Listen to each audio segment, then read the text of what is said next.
Okay, and here we are today. We're going to make Rori's low carb, gluten-free dough mix. Oh, Do you want to make it or no? yeah. Yeah? Okay. So it's called Rori's low carb, gluten-free dough mix. So it's sugar-free, gluten-free, and it has a low glycemic index because it's oat flour and other grains that are not as high carbs. It also is hamotzi. It's a kosher grocery item, but I did see it on Amazon also. She gives instructions how to make it here. To put in 1 3/4 cup of warm water, honey, yeast, eggs, oil, apple cider vinegar, and egg. I'm gonna skip the honey. Instead of the full 1 3/4 cups of warm water, I'm going to put in a cup of warm water, 2 packets of yeast, and then the rest is going to be 3/4 cup of seltzer. And I might put in more than 2 eggs, and I'm not putting in the apple cider vinegar.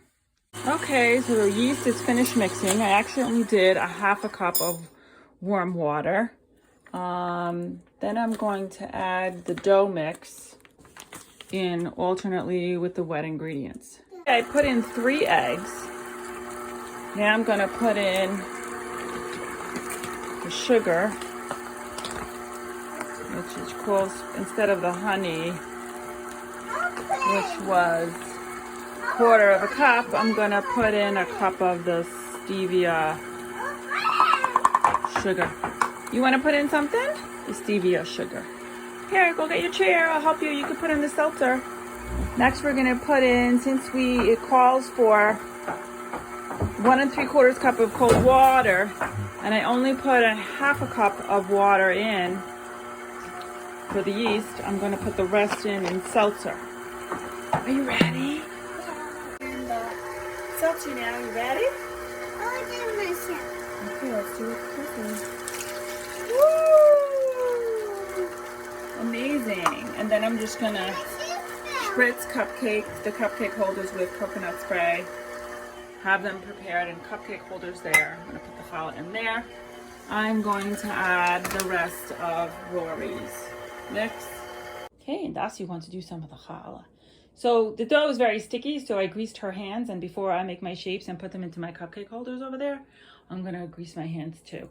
Either some coconut oil spray or just regular oil is good, or if you prefer, you can do water. Okay, and I got 12 cupcakes out of it. My oven is still on from making a chiffon cake, so it's perfect. I'm gonna cover it with a towel so it doesn't get dried out. Let it rise for 30 minutes and then put it in the oven. What's that? Bubble. Yeah, now we're washing up our bowls, soaking in with soap inside and warm water. And Dasi's all finished making her challah. Was that fun? Yeah, it's so fun. You had a good time? Yeah. Okay, should we do it again sometime? Yeah. He likes playing with water. The cake is done and my challahs rose beautifully. So we're gonna take the cake out. Yummy, looks good. Okay, now we're gonna egg them. Make sure you use a warm, room temperature egg. If you don't only have one cold and you wanna do it right away, like I just did, then you put the egg in the shell in a cup and put in hot water. You let it sit for a couple of minutes and then you take out the water, dry out the cup, crack the egg. But we're gonna egg the challah and yeah, isn't it beautiful? Open. Whoa, we're gonna put it in the oven. Ready? Open. Yeah, in a minute. We're gonna egg the challahs and then we're gonna put on this little everything spice that I found. Everything bagel. Looks yummy.